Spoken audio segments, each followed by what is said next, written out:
Thanks a lot, Scott. Now, joining us now to discuss Sunday's vote is political analyst Gnaka LaGoke, and I want to welcome you very much to In Focus. Well, thank you, Vincent, and good to be here. Okay, now the vote counting is on in Ivory Coast. What does it make you feel as an Ivorian? No, we are, I won't say excited. We're glad that that the Ivorian could vote like peacefully, and then we hope that the results are going to reflect the will of the people.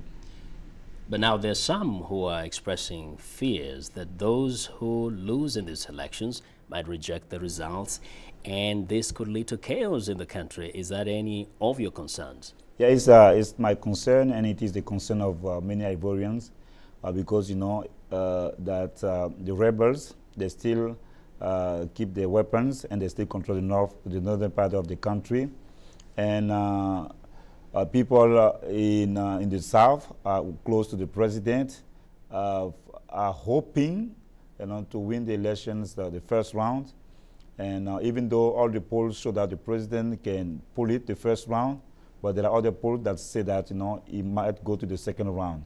So we don't know if on both sides, people are going to accept the results, the way they might appear. And sometimes, LaGoke, people focus so much on an election, and some say an election is an event. To what extent would you say the institutions in Ivory Coast are strong enough to protect the gains up to this point, just in case of anything?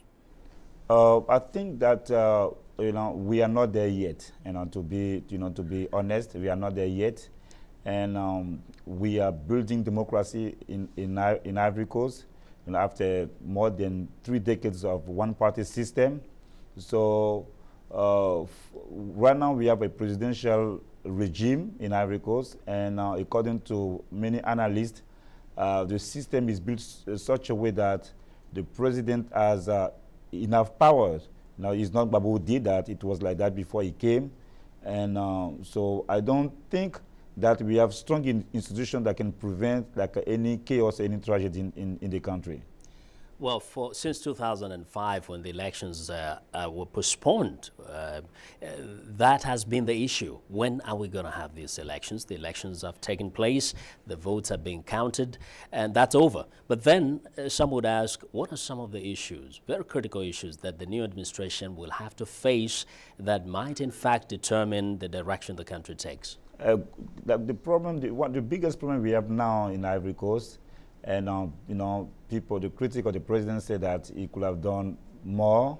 I think it's corruption, and I think that the next president should fight corruption and show a sign that Ivory Coast need to be like an example of good governance. And the second thing is to create jobs, and it is so strange to see that those leaders are campaigning and mobilizing all those funds, but we haven't seen them using those funds, for instance, to create jobs in their respective areas. So I think that the next president should focus on the creation of jobs. That's the second most important issue. And third, people need to build real unity and real stability in the country. So these are, I think, the pressing issues in the country. Well, thanks a lot for coming to give us those insights. That's Gnaka LaGoke, an Ivorian political analyst, joining us on In Focus.